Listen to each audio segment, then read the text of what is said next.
No!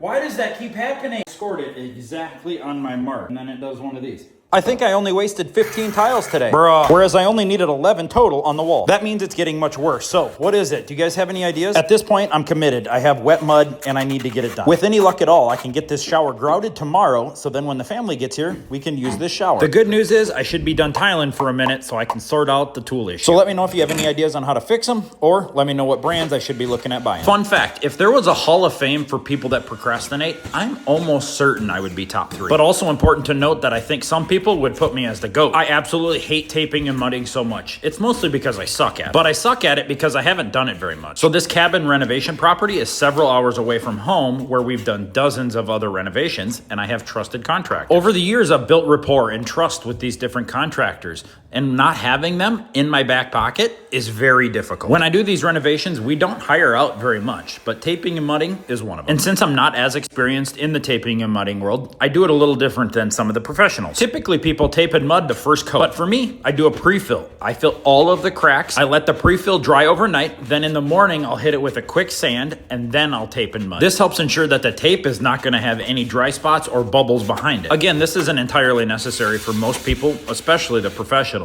But for me, it really does ensure that I can have a flawless finish, especially in a room that has this much natural light. One thing that I did find out the hard way is that the green bucket or the green lid mud, it dries a lot harder than the blue stuff. So if you're gonna use this stuff, which you should do for your primary first coat, make sure it's smooth. Otherwise, it's gonna be easier to just get the electric sander out. It's always pretty fun to highlight a mistake that I've made too. I was trying to be cute with the router and get this done right, and it does take some skill to run those routers, and obviously I didn't have the necessary skills, and I missed the outlet box by a little bit. That's all right, I'll tape and mud that. This is only the first coat, and I tell you what, I still can't tell you how much I regret not spending time on Facebook Marketplace looking for a taper and mudder.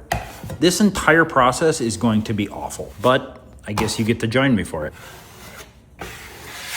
Of course, there's tools to make this job a lot easier, and I've been seeing them online and people make it look like it's really easy. But I'm kind of curious, is it similar to some of the other things that we put our hands on? And it does take skill to actually run these tools, or are they as beginner friendly as they kind of make it look?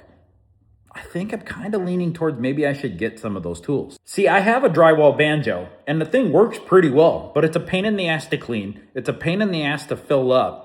I just feel like there's a much better way. And I know there is, as long as I can actually run it with minimal skill. I don't want to get something and it's going to take a lot of time to learn how to use, and then I'll put it away for a couple of weeks or months and then have to relearn how to use it again. So do you know anything about those things? Are they easier to use, or is there still a learning curve? I had burgers on the grill for dinner, and now it's time for a garage beer.